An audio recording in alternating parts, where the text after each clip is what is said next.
উত্তর দিন মিস্টার চৌধুরী। আমি আপনাকে অবশেষে ভালোবাসি বলে সুদীপাকে বুকে জড়িয়ে নিল আদিত্য। হ্যাঁ বন্ধুরা, অনুরাগের ছোঁয়ার আগামীতে আমরা এমনটাই দেখতে চলেছি।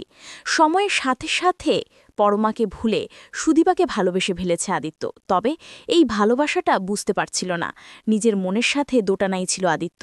কিন্তু আজ যখন প্রীতম বারবার সুদীপার কাছে আসছে, তখনই আদিত্য বুঝতে পারছে যে সুদীপার পাশে অন্য কাউকে সে সহ্য করতে পারছে না, কারণ সে সুদীপাকে ভালোবেসে ফেলেছে। এদিকে অব্রত আদিত্যের চোখে আঙুল দিয়ে বুঝিয়ে দেয় যে আদিত্য নিজের অজান্তেই সুদীপাকে কতটা ভালোবেসে ফেলেছে। আর এরপরে যখনই প্রীতম আরও বেশি বাড়াবাড়ি করে, তখনই আদিত্য আরও রেগে যায়।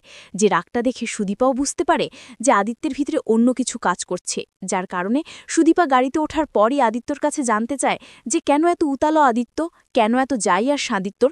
তখনই আদিত্য সরাসরি সুদীপাকে কিছুই বলতে চায় না। তবে সুদীপাও নাছোড়, কোনোভাবেই ছাড়ল না আদিত্যকে আদিত্যের মুখ থেকে ভালোবাসার কথাটা না শোনা অবধি।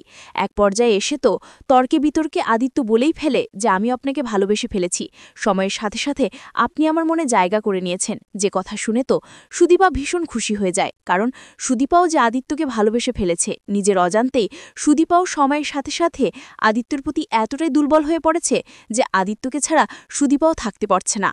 আর সেই আদিত্যর মুখ থেকেই যখন নিজের প্রতি ভালোবাসার কথা শুনল সুদীপা, তখনই আদিত্যের ভালোবাসাকে অস্বীকার করল না সুদীপা, আদিত্যের ভালোবাসাকে সাড়া দিল। যেটা দেখেই তো সুদীপাকে বুকে জড়িয়ে নেয় আদিত্য। অন্যদিকে সুদীপাও আদিত্যকে জড়িয়ে ধরে ভীষণ খুশি হয়ে যায়। তো বন্ধুরা, দুজন ভালোবাসার মানুষ যদি এভাবে এক হয়, অতীতের সবটা ভুলে দুজন ভালোবাসার মানুষ এভাবে একে অপরকে কাছে টেনে নেয়, সত্যি যদি দুজনে নিজেদের মুখেই স্বীকার করে দুজনের প্রতি ভালোবাসা, তাহলে সেটা দেখতে তোমাদের ঠিক কেমন লাগবে কমেন্ট করে জানাও।